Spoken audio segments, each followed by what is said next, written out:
පාටකුරුල්ලෝ ටෙලිනාට්‍ය නරඹන ඔයාලව ගොඩක් ආදරයෙන් මම මගේ YouTube නාලිකාවට පිළිගන්නවා. මම අද ඔයාලට කියන්න යන්නේ පාටකුරුල්ලෝ නාට්‍යයේ අද සිද්ධ වෙන්න තියෙන දෙයක් ගැන. ඉතින් ඔයා මේ වෙනකොටත් දන්නවනේ නිම්නාවේ ඔෆිස් එකට එන්න හේතුව මොකක්ද කියලා. ඇත්තටම නිම්නාවේ ඔෆිස් එකට එන්නේ ෆොන්සේක මහත්තයා කියපු නිසානේ. ෆොන්සේක මහත්තයා කියපු නිසා වගේම තමන් මේ තාක් දුරට ගත්තු පඩියට තමන්ට සේවයක් සැලසන්න පුළුවන් කියලා හිතාගෙන තමයි නිම්නාවේ රස්සාවට එන්නේ. ඇත්තටම නිම්නාවට ඕන වෙලා තියෙන්නේ තමන්ට පවරපු රාජකාරී ටික ඉවර කරන්න විතරයි. ඒ වුණාට මේ වෙලාවේ ෆොන්සේක මහත්තයා තීරණය කරනවා නිම්නාවෙත් අලුත් ප්‍රොජෙක්ට් එක ගැන කතා කරන්න අඬ ගහ ගන්න ඕනේ කියලා. ඉතින් ඇත්තටම මේ විදිහට ෆොන්සේක මහත්තයා කරන්නේ හිතාමතාමයි. මොකද ෆොන්සේක මහත්තයා දන්නවා නිම්නාවේ තවදුරටත් ඔෆිස් එකේ රඳව ගත්තොත් ඔෆිස් එක ගොඩ දා ගන්න පුළුවන් කියලා. ඒ වගේම තමයි මේ දෙන්නගේ සම්බන්ධතාවය බහුකාලීනව එකතු කරගන්න පුළුවන් වෙයි කියලාත් ෆොන්සේක මහත්තයා දන්නවා.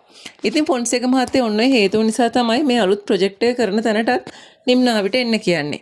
ඉතින් නිම්නාවි නම් එක හිලාම කියනවා ඒ වෙලාවේ මම මේ අලුත් ප්‍රොජෙක්ට් එකට ඇවිල්ලා දිගට නැවතුනොත් කොහොමද ඉතුරු හරිය වෙන්නේ කියලා.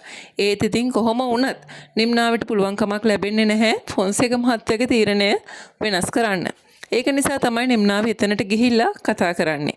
ඉතින් ඇත්තට මෙතනට ගිහින් නිම්නාව කතා කරද්දී නිම්නාවිටම තේරෙනවා කම්පැනි ගොඩ ගන්න නම් Taman රැඳී සිටිය යුතුයි කියලා. ඔන්න ඒ හේතුවත් එක්ක නිම්නාවේ අවසානයේ තීරණය කරනවා ඔෆිස් එකට එන්න. ඉතින් අපිට ඊට පස්සෙ බලා ගන්න පුළුවන් වෙනවා නිම්නාවි දිගටම ඔෆිස් එද්දී කෙවින්ගේ නිම්නාවිගේ ආදරයට මොකක් වේවිද කියලා.